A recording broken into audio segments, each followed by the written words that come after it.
தஞ்சாவூர் மாவட்டம் பட்டுக்கோட்டை அருகில் உள்ள ஆனைக்காடு கிராமத்தை சேர்ந்த 78 வயதான உடற்கல்வி ஆசிரியர் ஆசிய அளவில் நடைபெற்ற முதியோருக்கான அஞ்சல் ஓட்ட போட்டியில் முதலிடம் பிடித்தும் நீளம் தாண்டுதலில் 2ஆம் இடத்தை பிடித்தும் சாதனை படைத்து உள்ளார்.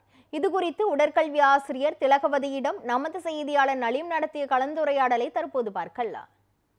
சென்னையில் நடைபெற்ற 23ஆம் ஆண்டு ஆசிய அளவிலான தடகள போட்டி தஞ்சாவூர் மாவட்டம் பட்டுக்கோட்டை பகுதியைச் சேர்ந்த 78 வயதுடைய அம்மையார் அவர்கள் கலந்து கொண்டு பதக்கங்கள் பெற்றுள்ளார். தஞ்சை மாவட்டம் பட்டுக்கோட்டையைச் சேர்ந்த அணைக்காடு கிராமத்தில் பிறந்தேன்.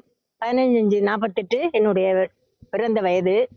நான் இந்த வருஷம் நான் தஞ்சை மாவட்டத்தினால நாங்கள் 32 பேர் கலந்து கொண்டோம். ஆனால் ஒரு 3 பேர் ஆண்களும் நான் ஒரே பெண்ணும் வெற்றி பெற்றேன். நான் 4x400 மீட்டர், அதாவது 4x400 மீட்டர் அஞ்சல் ஓட்டத்தில் முதலிடத்தையும், நீளம் தாண்டுதல் அதாவது லாங் ஜம்ப், அது 75 வயதுக்கு பிரிவுக்கான லாங் ஜம்பில் 2வது இடத்தையும் பெற்றேன். ஆனால் பயிற்சி பெறாமலேயே இந்த வருடம் நான் 2வது இடம் வந்துவிட்டேன். அடுத்த 2021 டிசம்பரில் காரைக்குடியில் விளையாட்டு போட்டி நடக்கிறது.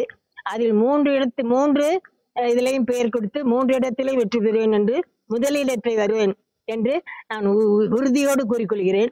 என்னுடைய வயது ஒரு தடை இல்லை. யார் வேணாலும் செய்யலாம், எதை வேணாலும் சாதிக்கலாம். யாருக்கு எந்தெந்த துறையில விருப்பம் இருக்கோ அந்தந்த துறையில அவங்க சாதிச்சு காட்டலாம். ஆனா இப்ப உள்ளவங்கலாம் செல்ல வச்சு நோண்டிக்கிட்டு அதே பார்த்துக்கிட்டு இருக்காங்க. எந்த விளையாட்டு விளையாடுறது இல்ல. நீங்க ஒரு உடற்கல்வி ஆசிரியரா பணிபுரிஞ்சிருக்கீங்க. இந்த உங்களுக்கு இந்த விளையாட்டு துறையில எப்படி ஆர்வம் வந்துச்சு? தொடர்ந்து இந்த விளையாட்டு துறையில எத்தனை ஆண்டுகளா நீங்க பயிற்சி போயிருக்கீங்க? எந்தெந்த பகுதியில எல்லாம் போய் விளையாண்டுருக்கீங்க? நான் சின்ன பிள்ளையிலேருந்து விளையாட்டு ஒண்ணுதான், படிப்பை விட எனக்கு விளையாட்டு தான் முக்கியம். எந்த ஊர்ல கிராமத்துல விளையாட்டு நடந்தாலும் ஓடி போய் பரிசு வாங்கிட்டு வந்துடுவேன்.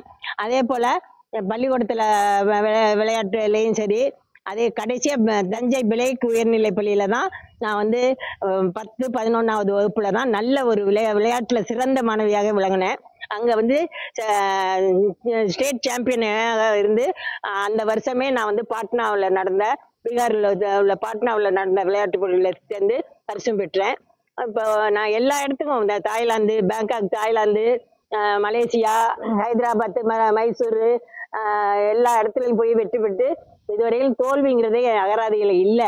28 வயசுல இந்த அம்மையார்னால இவ்வளவு விளையாட்டு போட்டியில இவ்வளவு விஷயம் சாதிக்க முடியுங்க நினைக்கல. இந்த பகுதியில நிறைய, அதாவது ஏகப்பட்ட இளைஞர்கள் இப்போ விளையாட்டு துறையில வந்துட்டு பயிற்சி பெற்று பயிற்சிருக்காங்க. அரசு இவங்களுக்கு என்ன செய்யணும்னு நினைக்கிறேன்? பெற்றோர்களுக்கு என்ன சொல்ல நினைக்கிறீங்க? எல்லா புகழும் இறைவனுக்கு. முதல்ல பணிவான வணக்கத்தை தெரிவித்துக் கொள்கிறேன். வயசு என்பது ஒரு எண் தான். அதை மரியாதைக்குரிய எனது சித்தி தான், அவங்க வேற யாரும் இல்லை, காட்டியிருக்காங்க, நிரூபித்து காட்டியிருக்காங்க.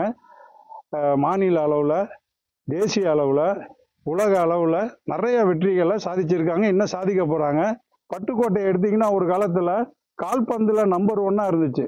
இன்னைக்கு அந்த கால்பந்து விளையாட்டே அழிஞ்சு போச்சு. காரணம் என்னன்னு யோசிச்சு பாருங்க. மாணவர்கள் அதற்கான முயற்சியை எடுக்கிறதில்ல, ஒன்றுமே பண்ணுறதில்ல.